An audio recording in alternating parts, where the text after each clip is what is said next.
Alors bonjour à tous, nous allons parler aujourd'hui d'un personnage féminin du Talmud, somme toute très peu connu, puisque en fait on ne parle pratiquement qu'une seule fois de cette personne, de ce personnage qui pourtant va être une pierre angulaire vraiment importante dans l'histoire du Talmud. Vous pourrez retrouver justement cette Agada, qui est donc cette histoire qui est racontée à la fois dans la Masechet Ktubot, c'est à la page 62,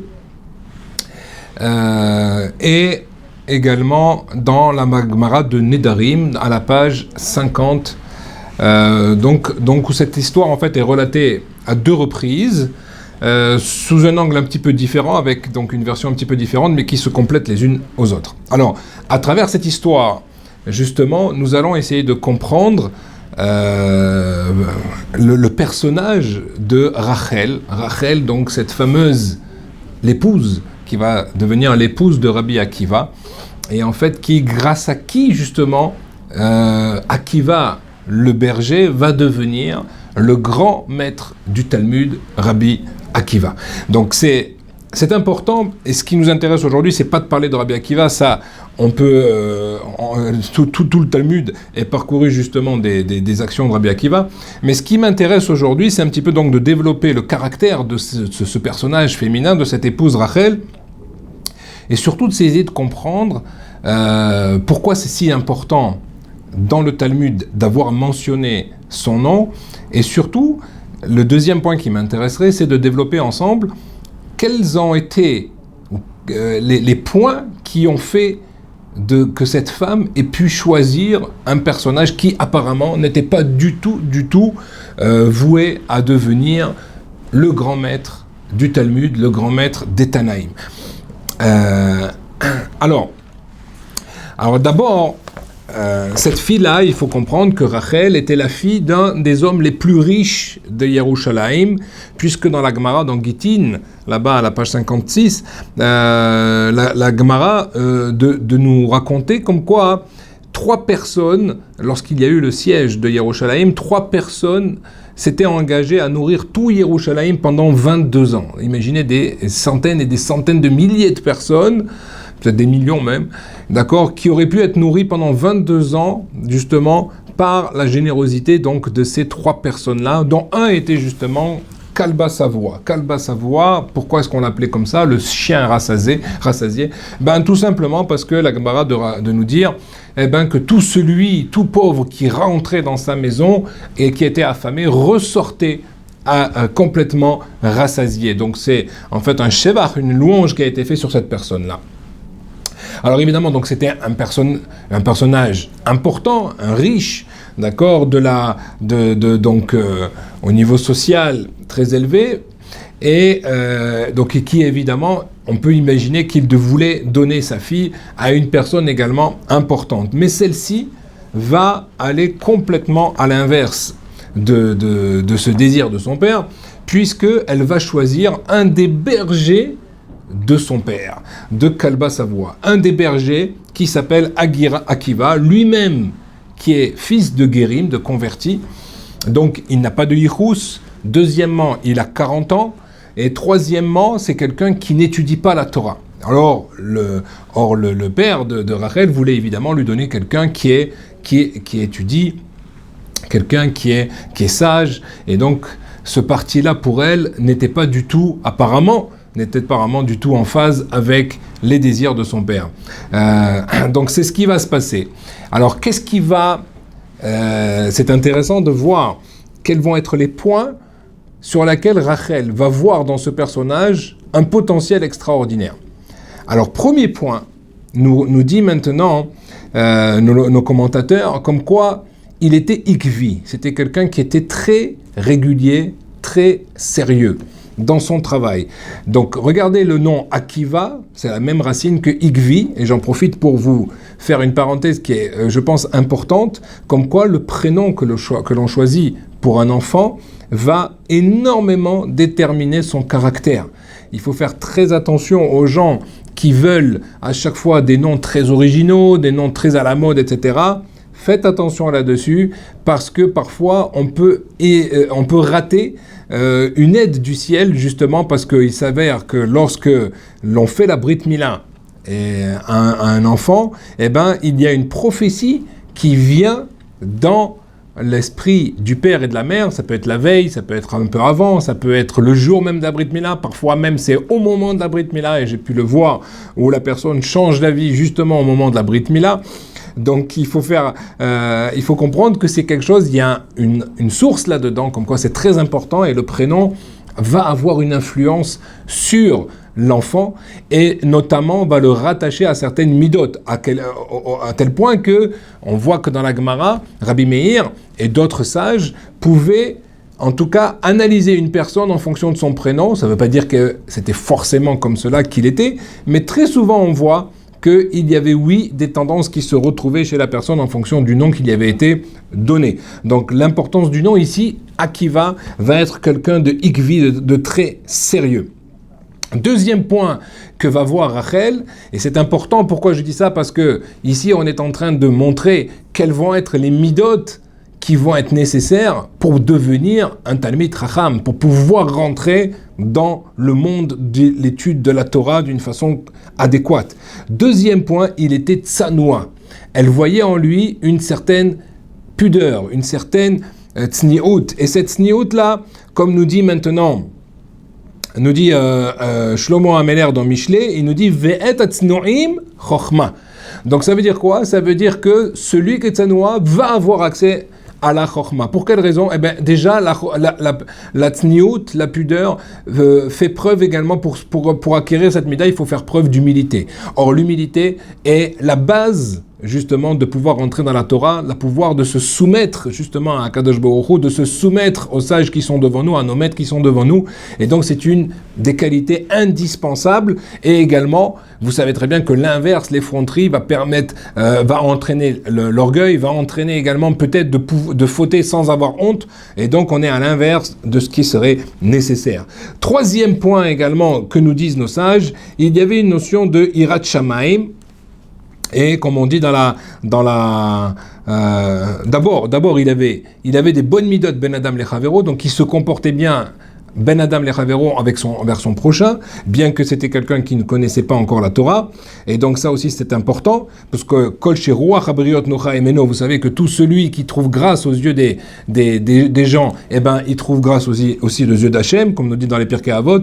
Les Pirkei Avot nous disent aussi que la hirat shamaim, dont il faisait preuve, d'accord, bien que il y a des endroits où on voit que Rabbi Akiva, il était sonné les Chachamim, il détestait les sages. Pourquoi il les détestait? Puisqu'à tel point que la Gemara nous dit qu'il était prêt à les mordre comme un âne. Pourquoi pas comme un chien, pose la Gemara comme question? Parce que l'âne nous dit non seulement il mord la chair, mais il broie les os. Bon, pour vous dire, là-bas, j'ai vu des explications qui disent en fait, c'est pas qu'il était contre la Torah, mais il était contre les gens qui voulaient utiliser la Torah ou s'enorgueillir de la Torah, et c'est ça qu'il réfutait complètement. En tout cas, donc ici, un autre point qui est la Hirat Shamaim qui est important, et vous savez que quand on a de la Hirat Shamaim avant la Chokhma, et ben cette Chokhma va durer dans le temps, comme nous disent dans les Pirkei Avot, dans le 3e chapitre des Pirkei Avot.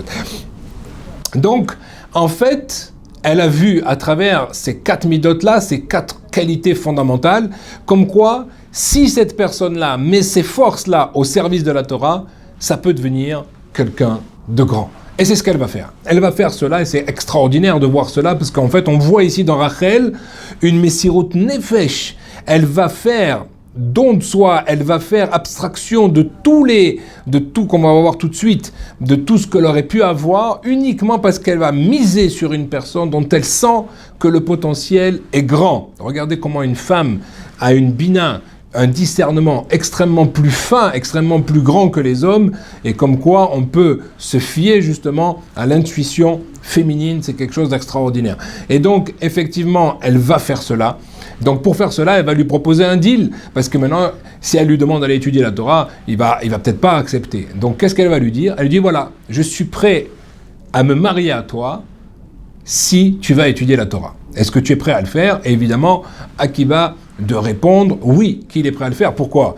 Il a 40 ans, il n'est pas marié, et là, il n'a pas vraiment de yichus, d'ascendance, il n'y a pas non plus une situation mirobolante, il est berger, et là, on lui propose, c'est la fille même de son maître, donc le grand Richard de la région, qui lui propose de se marier. Donc évidemment, ni une ni deux, il accepte.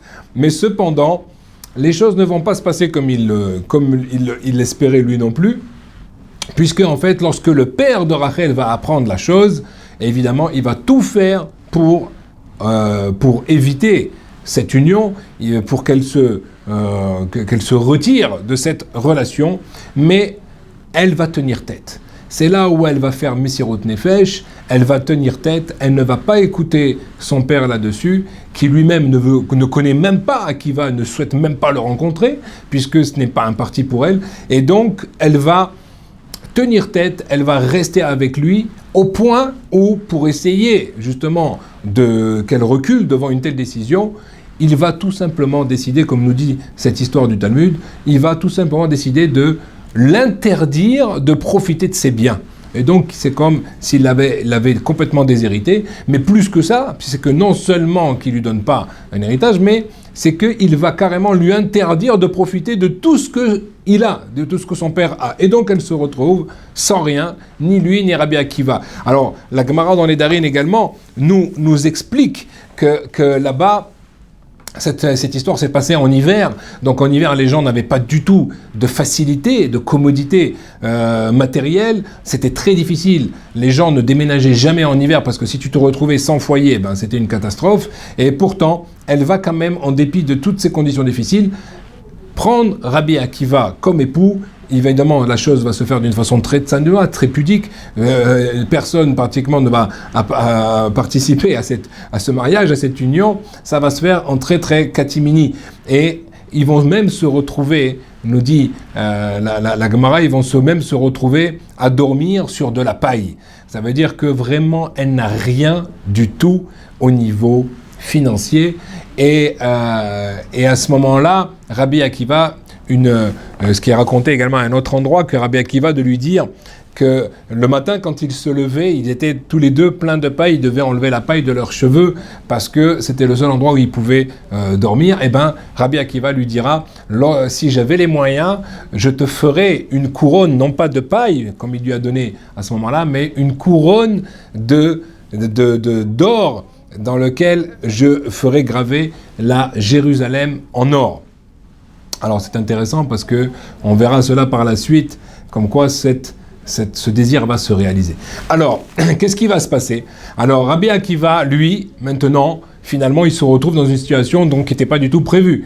Mais il va s'entêter, et notamment, nous dit un enseignement extrêmement important, c'est que le jour où il va se retrouver devant une fontaine, pas une fontaine, une source qui coule comme ça, et il va voir que la pierre qui est en bas est complètement transpercée. Et donc, de se poser la question, mais comment de l'eau peut-elle transpercer de la roche ? Et c'est à ce moment-là qu'il a un réveil, et c'est important parce que c'est quelque chose que nous devons tous avoir un jour ou l'autre, de comprendre que si l'eau est capable de transpercer la roche, alors qu'elle est apparemment complètement inoffensive, elle n'a aucune force, et bien pourtant, la régularité de goutte après goutte va transpercer toute la roche. Rabbi Akiva donc de conclure, si cette eau peut transpercer la roche, il est évident que même moi qui ai 40 ans, que la Torah pourra transpercer mon cœur.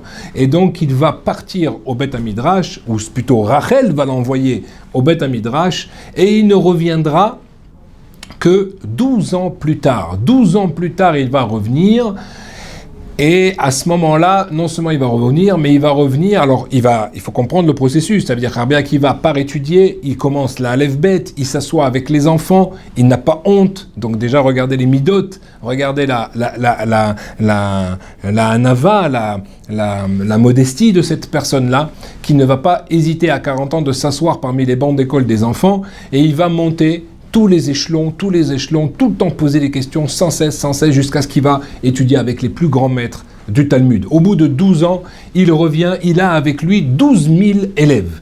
12 000 élèves, et lorsqu'il le reçoit, vous connaissez sûrement cette Agada, lorsqu'il revient, quelque chose qui va se passer qui est extraordinaire, lorsqu'il revient avec ses 12 000 élèves voir son épouse et lui montrer que grâce à elle, elle a réussi à faire de lui, parce qu'elle a pris sur elle le joug de la maison, elle a pris sur elle de rester dans la pauvreté, mais uniquement pour que son époux puisse étudier tranquillement. Donc le message qui est donné ici dans le Talmud, c'est que en fait, la femme, elle a dans ses mains le pouvoir de faire devenir à son mari quelqu'un de grand en Torah. Mais ça passe par des épreuves et ça passe surtout par des abnégations importantes. C'est important. C'est même si on n'est pas dans la pauvreté qu'il y avait à l'époque, mais c'est vrai que ce n'est pas évident et que souvent les femmes, et on peut leur donner une grande louange et les remercier, toutes les épouses et toutes nos épouses qui nous ont permis justement de nous asseoir sur les bancs de la yeshiva ou les bancs du kollel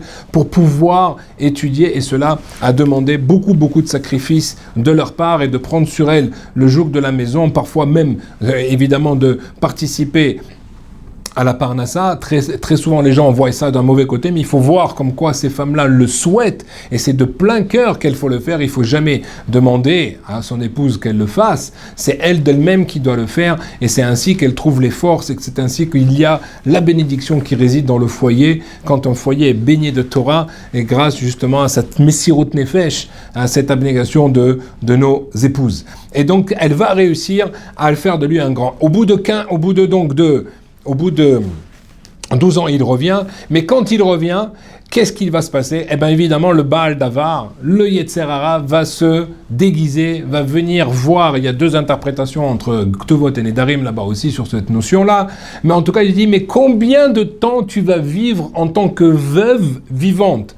C'est quoi veuve ? Veuve avec un mari vivant. C'est quoi ? Qu'est-ce que ça veut dire ? C'est-à-dire qu'une veuve, elle a perdu son mari, mais elle peut se remarier. Toi, non seulement tu n'as pas ton mari, mais en plus tu peux même pas te marier. Et Rachel de lui répondre, sache que même si mon mari me demandait aujourd'hui encore 12 années d'études, je lui donnerai. Et je le laisserai partir. À ce moment-là, Rabbi Akiva, qui a entendu cette discussion, il dit, j'ai donc l'accord de mon épouse, et il repart, il fait demi-tour et repart avec ses 12 000 élèves pour 12 années encore d'études. Le Rav Shmulevitch de poser la question que nous nous posons tous, mais attends, si tu as attendu 12 ans, au moins rentre, dis bonjour à ton épouse, demande de ses nouvelles, reste un petit moment, même si tu veux rester que quelques heures, quelques jours, et après tu repars étudier. Pourquoi Rabbi Akiva ne rentre même pas, et le Rav Shmulevitch de répondre dans les Sichot Moussar, il faut comprendre que dans la Torah, ce n'est pas mathématique. Quand tu étudies 2 fois 2 heures, ça fait pas 4 heures. 4 heures, ça n'a rien à voir avec 2 fois 2 heures. Et donc imaginez encore plus, 24 ans, ce n'est pas 12 ans et 12 ans. 12 ans plus 12 ans, ça restera 12 ans plus 12 ans, il y aura une interruption. Mais si on veut avoir la Siyata Dishmaya, et c'est un moussar, une leçon que nous devons tous prendre, c'est que quand on étudie, la Retzifut, la continuité de l'étude, elle est exponentielle. Et donc, si on ne fait pas d'interruption dans notre étude, la Siyata Dishmaya, l'aide du ciel qui vient d'en haut, est beaucoup, exponentiellement, beaucoup plus grande. Et donc, voilà pourquoi Rabbi Akiva retourne. Et il revient au bout de 24 ans avec 24 000 élèves. Et ces 24 000 élèves, on pourrait poser la question, mais s'il a fait 24 ans, alors le Ben Yehoyada aussi pose la question, il devrait avoir beaucoup plus que 2 fois 12 000. Au contraire. Parce qu'en règle générale, et c'est clair que quand il est revenu au bout de 24 ans, il n'avait plus du tout le même niveau que celui au bout de 12 ans. Il était beaucoup plus grand. Or, il savait que dans la Torah, plus vous montez de niveau, et moins il y a d'élèves, car cela est beaucoup plus difficile à atteindre. Et donc, normalement, il aurait dû avoir beaucoup moins d'élèves, mais en fait, il a au contraire réussi par sa grandeur, et c'est ça la puissance de Rabbi Akiva, même dans un niveau très élevé, d'arriver à faire monter tous ses élèves avec lui et de leur enseigner toute cette Torah profonde. Et donc, c'est extraordinaire de voir que finalement, il revient au bout de 24 ans avec ses 24 000 élèves. Et à ce moment-là, quand il revient, le Gdolador arrive. Donc, tout le monde veut accueillir ce Gdolador, Rabbi Akiva, dont tout le monde entend parler désormais. Personne ne sait qui c'est. Même Rachel n'a confié à personne que c'était son époux. Personne ne le connaissait. Et donc, quand elle va sortir avec ses habits très, très pauvres, les voisines lui disent, mais attends, le Gdolador, il vient, mets des beaux habits, tu vas pas venir comme ça, c'est honteux. Et Rachel de leur répondre, ne vous en faites pas. Mon mari ne va pas regarder ce genre de choses, il va regarder l'intériorité. Comme nous dit le Passouk, là-bas on dit qu'en fait que la personne, le Chacham, il va noyodea nefesh behemto. Il connaît le nefesh, il connaît l'intériorité de la personne. Il ne va pas regarder, il ne va pas s'arrêter sur des habits extérieurs. Et effectivement, lorsque maintenant Rabbi Akiva, elle essaie de se frayer un chemin jusqu'à lui, et lorsqu'il l'aperçoit, évidemment, les élèves veulent repousser cette personne-là qui veut approcher le Gdolador, et Rabbi Akiva les arrête tout de suite, et il va dire cette fameuse phrase que vous connaissez tous, laissez-la, car sheli veshelachem shelahu. Sachez que toute mon étude et toute votre étude, c'est elle, c'est grâce à elle. Et c'est grâce à elle qui a fait Messirut Nefesh et qui m'a permis justement d'arriver à qui j'étais. Sur ce, qu'est-ce qui va se passer ? Eh bien, il s'avère que le père de Rachel, qui a eu pitié au bout de tant d'années de voir que sa fille est encore dans une telle pauvreté, va à tout prix vouloir enlever son éder, son vœu de ne pas lui laisser profiter de ses biens, mais il attend qu'un chacham passe dans la ville, et là c'est l'occasion, et quand ce chacham vient, Rabbi Akiva, il ne fait aucune corrélation avec son berger, évidemment, parce qu'il ne l'a même pas connu, il ne l'a même pas vu. Et quand il vient, il lui pose la question, voilà, je m'excuse, je voudrais enlever son éder d'avoir interdit ma fille à profiter de ses biens. Et donc, Rabbi Akiva, lui, par contre, le reconnaît et lui dit, maintenant, si c'était quelqu'un qui connaissait la Torah, est-ce que tu lui aurais fait son éder ? Il dit, non, même pas s'il avait connu la Torah, un petit peu de Torah, ou même une halakha, je ne lui aurais pas donné. Mais là, c'était quelqu'un qui connaissait rien. Et Rabbi Akiva de lui répondre, sache que ce berger, Anihu, c'est moi-même qui suis devenu Rabbi Akiva. À ce moment-là, il se jette à ses pieds lui aussi. Il veut demander pardon et il promet de lui donner la moitié de ses biens. Grâce à cela, Rabbi Akiva va devenir extrêmement fortuné et va pouvoir justement acheter ce fameux diadème, ce qu'on appelle Géo Yerushalayim Shel Zahav. Il va donner ce diadème à son épouse Rachel et il va continuer à enseigner. Alors pourquoi c'est important ? Parce qu'il faut comprendre ici, c'est que Rabbi Akiva, c'était pas seulement un maître, c'est que tout ce que vous avez aujourd'hui, la Mishnah, le Sifra, le Sifri, donc ensuite tout le Talmud qui va venir derrière, le Zohar, puisque Rabbi Shimon Bar Yochai également, tous ces maîtres-là du Talmud, du Midrash, de la Halacha et donc du Zohar sont les Talmidim de Rabbi Akiva, puisque Rabbi Akiva, comme vous le savez, de ces 24 000 Talmidim, ensuite il va y avoir la fameuse épidémie et il va reconstruire à travers 5 élèves, et de ces 5 élèves nous avons toute la Torah d'aujourd'hui, ce qui veut dire qu'en fait tout ce que nous avons est grâce à Rabbi Akiva, et donc tout ce que nous avons est grâce à Rachel qui a fait cette Messirut Nefesh, et grâce à qui son mari, ce fameux berger, est devenu le grand maître du Talmud, et grâce à qui nous avons aujourd'hui toute cette Torah extraordinaire.